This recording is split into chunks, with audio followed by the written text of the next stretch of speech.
Hi, everyone, and welcome back or to the show, whichever one you are.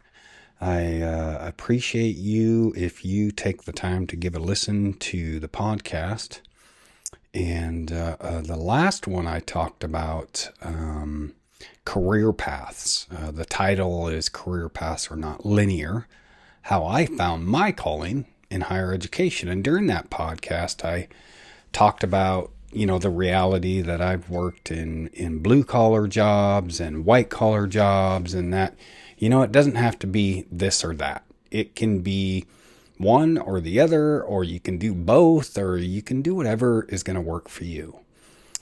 Today, I am going to talk about a topic that easily has probably helped me the most out of all of the things I've learned along the way as someone who's rebooted my life a couple times along the way, someone who's literally was couch surfing and on the streets to now having a pretty successful life in many ways.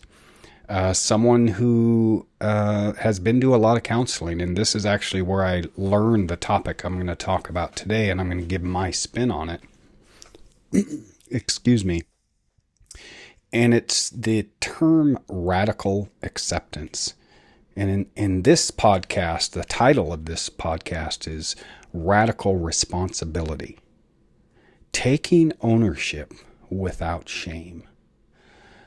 For many people like myself who have had pasts that can be riddled with active drug and alcohol use, with behavior that goes with that. For people that have tripped and fallen and made mistakes in a variety of ways, I think what happens in some cases is people really get stuck in hanging on to the guilt of their past. And what I want to encourage you to do is do what you need to do to heal from that past, right? Whether it is, going back and apologizing to people, whether it is a healing from your own trauma, whatever that looks like from childhood, so that you can move forward, so that you can just take what happened in your past, deal with it, and then move on, leave it in the past. And radical acceptance, I should explain this, is this concept of, and it's it really changed the trajectory of my life in a lot of ways and my life as a person in recovery. Radical acceptance says you look at your life and where it is today, the good, the bad, the ugly, and you say to yourself, you know what? This is what it is. You do it without judgment. You do it without shaming yourself. That can be hard, but you do it as best you can with just taking stock, like I said, the good, the bad, the ugly, of where you are in your life right now. You just say, this is it. This is what I have. And I take ownership for that. And in some ways you might, I don't want to take ownership, but you kind of got to do that. This is what it is right now. Does it mean it's going to be this way permanently? No. Does it mean it's always going to be this way? No. What it means is this is what it is today. And there's some power when you do that. You kind of take ownership and your power back by saying, I have what I have in my life today. It is what it is. It's not all bad. It's not all great. And I'm going to move forward with what I have right now. And by doing that, you can take that ownership and you can say, I can make the change I need to make to change my life, right? I always say this for people in early recovery because there can be this mindset, I don't have any skills. And I say, well, take a look at that. Take a look at that. Think of all the time and effort we put into active addiction, right? There was actually a lot of patience that you had. There was a lot of perseverance. So you do have skills, right? So you can look at your past and you go, oh, it was all bad. It was, and maybe there was a lot of bad, but there was also some good that you can take out. There's skills that you can take to help move your life going forward. So there is power in saying, you know what? I radically accept my life as it is today.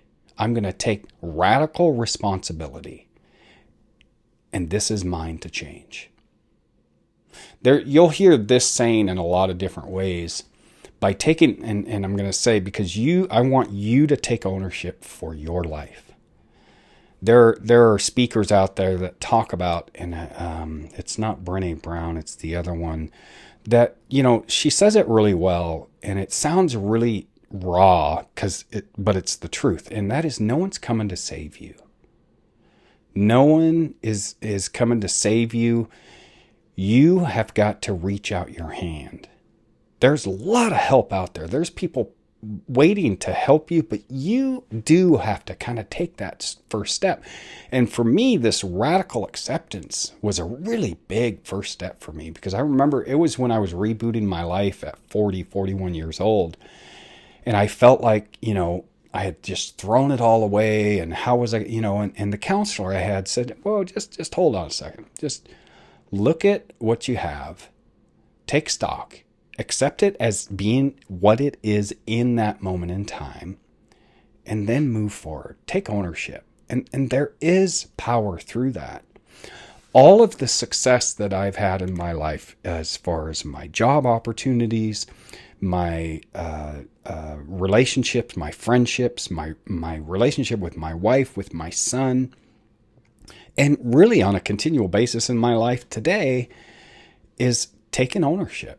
It can be easy to be pointing outward, right? Well, that person did this, or that entity did that, and that entity did that. And when I talk to people in treatment, I'm going to give you this example of kind of taking blame out of the equation for yourself. I want you to write the word blame and then put a big black mark through it and put that up, and just take blame out of your vocabulary.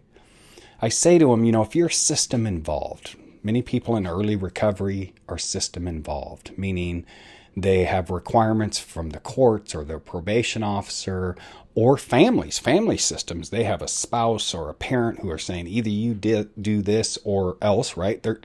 Whatever it is, I say, this happened to me. This was in my second year of recovery, very first recovery in the mid 90s. I was mad because I had to call this line every day. And if my color came up, I had to make my way to downtown Tacoma, and I had to pay out of my pocket to pee in a cup to prove that I wasn't using drugs.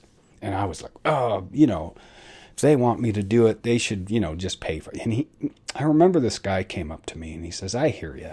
You're frustrated because you're system involved and you have to do all these things. He says, listen, I want you to do something. And I'm thinking, gosh, what's he going to do? Is he going to give me a loan? Is he going to help me? And that's not what it was. He says, I want you to do whatever you need to do to get out of those systems and then stay out.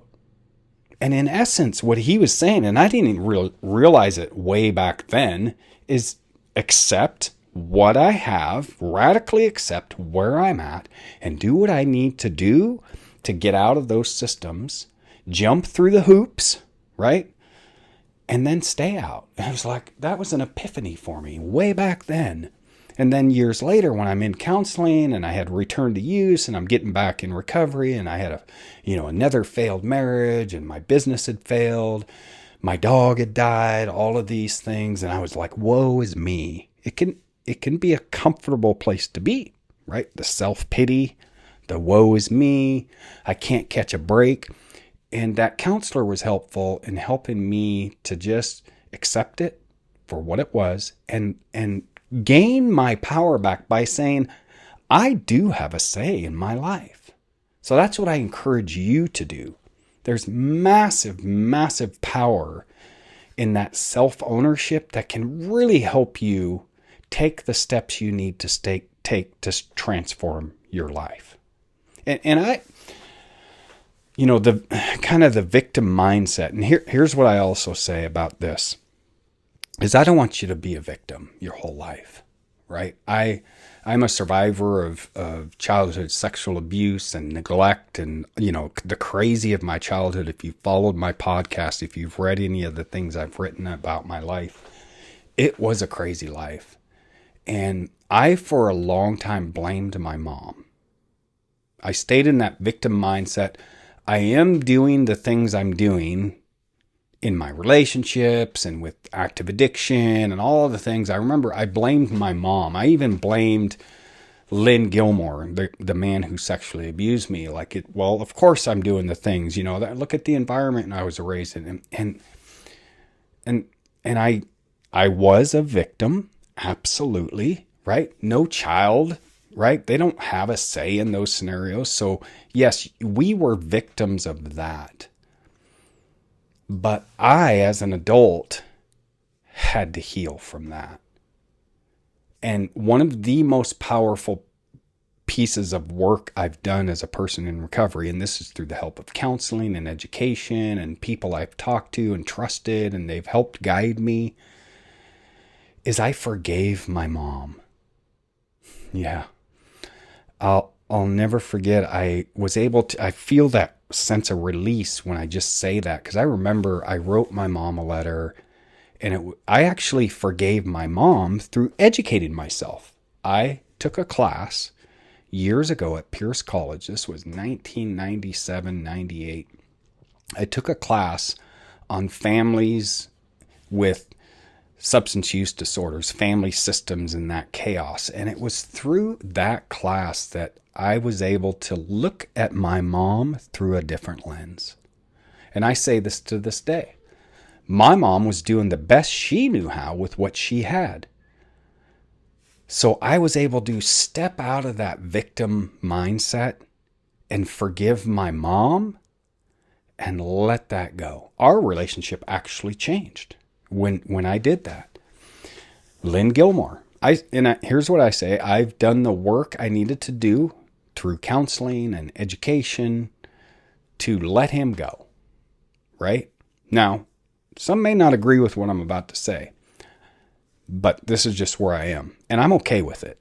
And I want you to be okay with whatever decisions you make with releasing your past. Is that I don't know if I'll ever fully forgive him, but I've let it go enough that it doesn't continue to affect my life. I want you to figure that out for yourself in the different pockets of your life so that we don't stay in that victim mindset. That I believe, because I've done it, that self-deprecating, that, oh, woe is me, I'm a victim, that kept me stuck.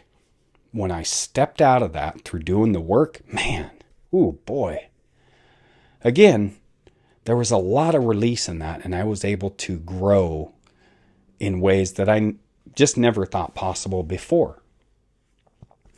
And then I want to talk about my friends who are in recovery. When you do these things, you can really take ownership for the choices you make in your life moving forward in recovery and the outcomes.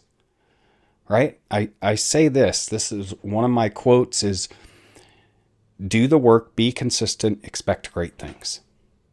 I'll say it again. Do the work, be consistent, expect great things. Now, I do follow it up with this. Does it mean that every effort we make, if we're putting in the effort and we're consistent, that it's always going to turn out great? No. I'm a realist, right? That's just not the reality of life. I just had this short conversation with a neighbor and a friend is, life can be life. Life be lifing, right? And it's not always great.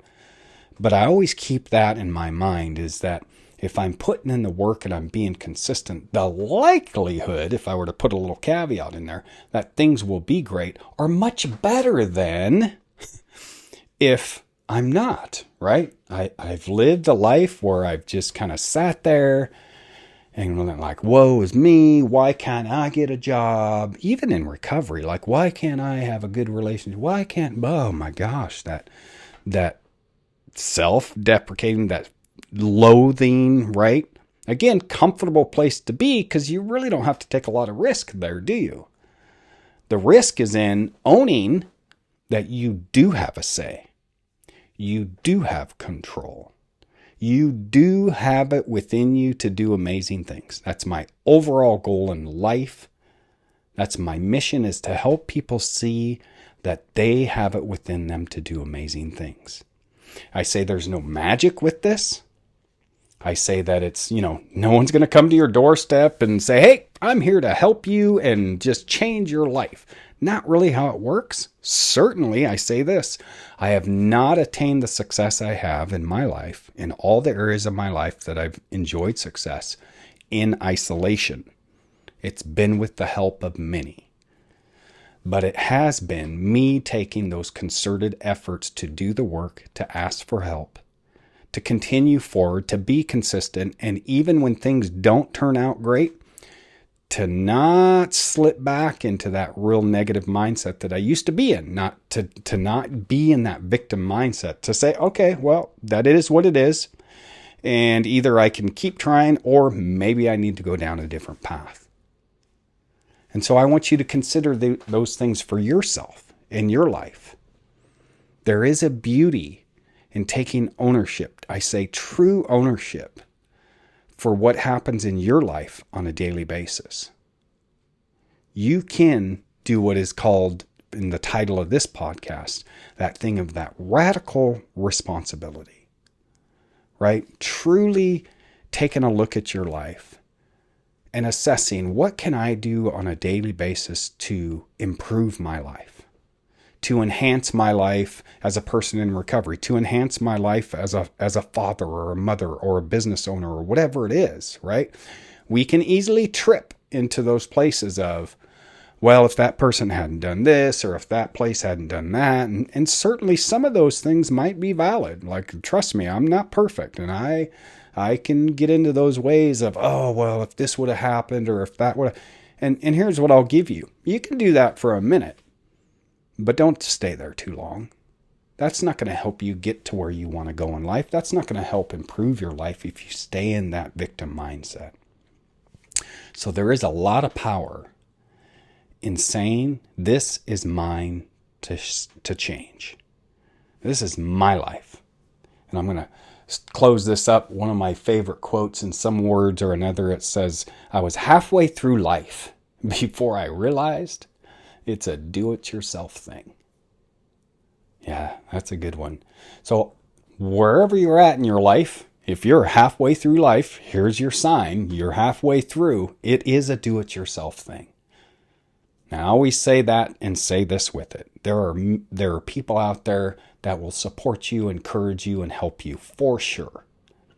But we have to take those first initial steps to do the things we need to do. We have to put in the work. I hope for you amazing success in your life as a whole.